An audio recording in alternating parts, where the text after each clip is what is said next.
श्रीकृष्णाय नमः. धृतांमुळे पांडवांना राज्य गमावून 12 वर्ष वनवास, 1 वर्ष अज्ञातवास भोगावा लागला. नंतर पूर्वीचे राज्य परत करवायला पाहिजे, पण ते धृतराष्ट्र व दुर्योधनाने केले नाही.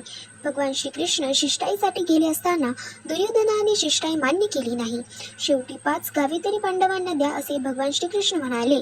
त्यावेळी दुर्योधन म्हणाला, 5 गावेच काय, पण सुईच्या टोकावर बसेल इतकी जागा सुद्धा पांडवांना देणार नाही. असा दुर्योधनाचा उर्मटपणा, त्या द्रौपदीचा केलेला छळ, पांडवांना लाखागृहात जाळण्याचा प्रयत्न, राज्यात चाललेला अधर्म व अत्याचार या सर्वांचा विचार करून पांडवांनी धर्मयुद्धाचा विचार केला. अधर्माने का होईना पांडवांचा नाश करून राज्य मिळवायचेच म्हणून दुर्योधनाने युद्धाची तयारी केली. दोघेही भगवान श्रीकृष्णांना मदत मागण्यासाठी एकाच वेळी गेले. भगवान श्रीकृष्ण म्हणाले, आम्ही निशस्त्री एकीकडे व सर्व सेना एकीकडे. त्याचप्रमाणे दुर्योधनाने सर्व सेना घेतली व निशस्त्री श्रीकृष्ण अर्जुनाला स्वार्थी केले. धर्मक्षेत्रावर म्हणजे धर्मकार्य करण्याच्या भूमीवर युद्धाची तयारी झाली.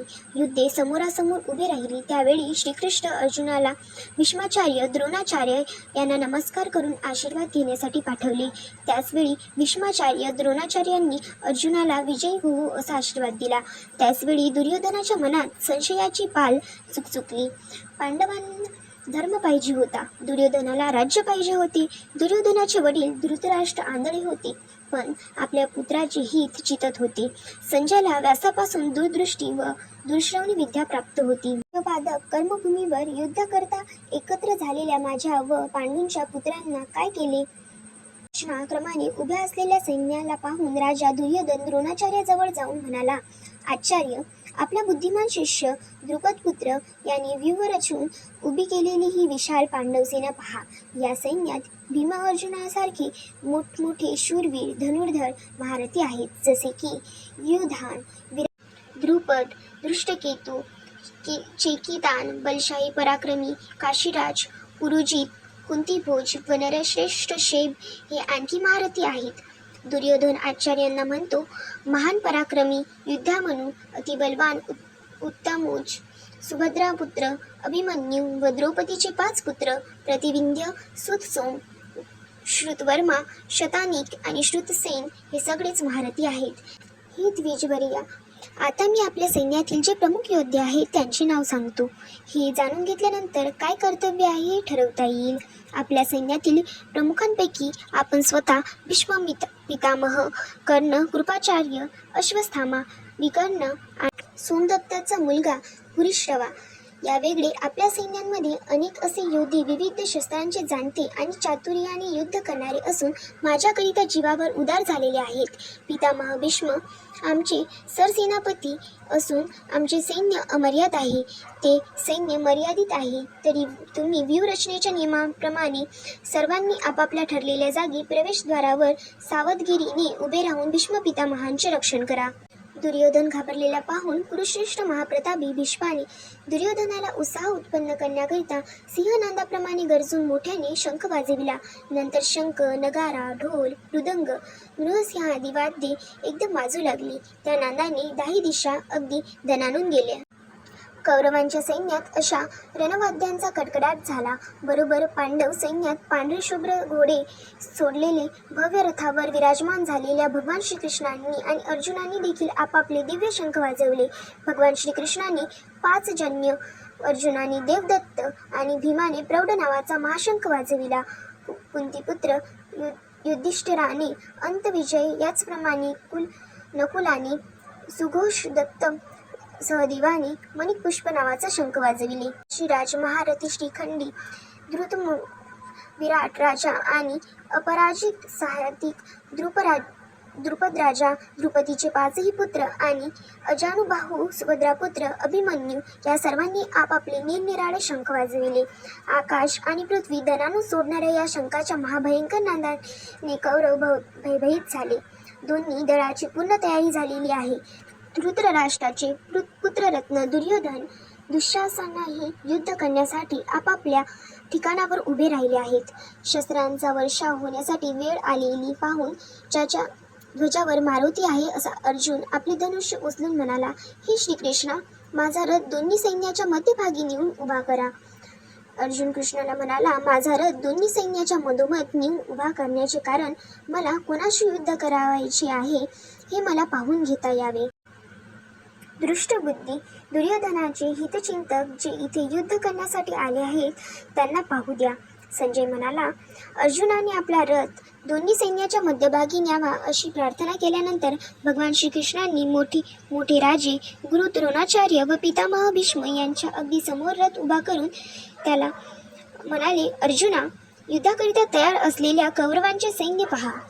आणि असलेले चुलते, आजी, गुरु, मामा, सासरे, भाऊ, मुलगे, नातू, मित्र, नातवंडासारखे तरुण आणि इतर हितचिंतक दोन्ही सैन्यात युद्धासाठी उभे असलेले पाहिले. त्या उभ्या असलेल्या नातेवाईकांना पाहून विषादाने अत्यंत व्याकुळ झालेला अर्जुन शोकाकुल होऊन म्हणाला, हे कृष्णा, असे युद्ध करण्याचा उत्सुकतेने उभा असलेल्या मित्रांना व नातलंगांना पाहून माझे अवयव ढिले पडले आहेत. तोंडाला कोरड पडली, शरीराला कंप सुटलेला आहे आणि रोमांच उभे राहिले आहे. हातातून गाडीव धनुष्य गळू लागले आहे आणि त्वचेचा दाह होत आहे.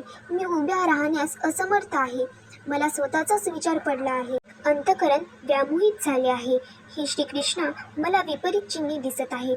याशिवाय युद्धात स्वजनांना मारून हित होईल असे मला वाटत नाही.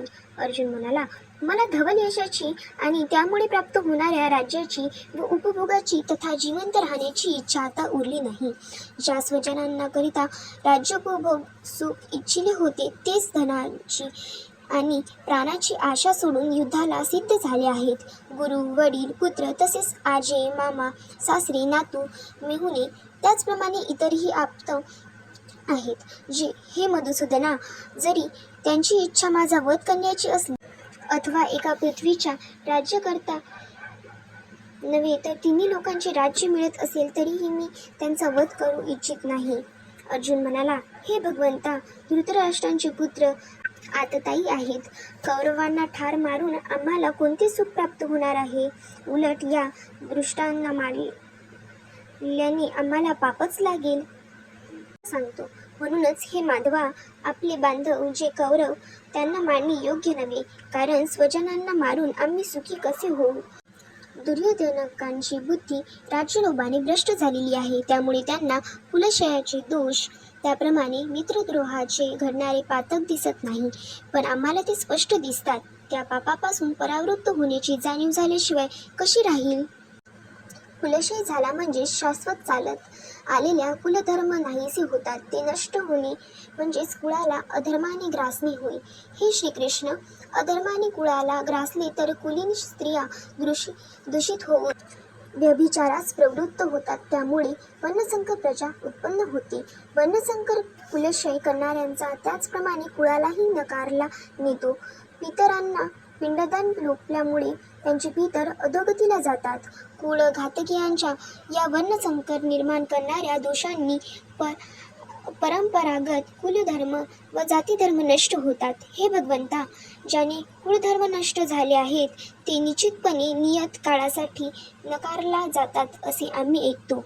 ओहो, किती खेदांची गोष्ट आहे. क्षणिक राज्याच्या उपभोगाच्या सुखाला बळी पडून आपल्या नातेवाईकांचाच वध करण्याचे मोठे पाप करण्यास आम्ही तयार आहोत. यापेक्षा मी हातात शस्त्रे न घेता सशस्त्र कौरव मला रणमैदानावर ठार मारतील तरीही त्यात माझे अतिशय कल्याण होईल. संजय म्हणाला, याप्रमाणे रणभूमीवर भाषण करून शोकाने व्याकुळ झालेल्या अर्जुनाने बाणासह धनुष्य टाकून देऊन रथात खाली स्तब्ध बसला.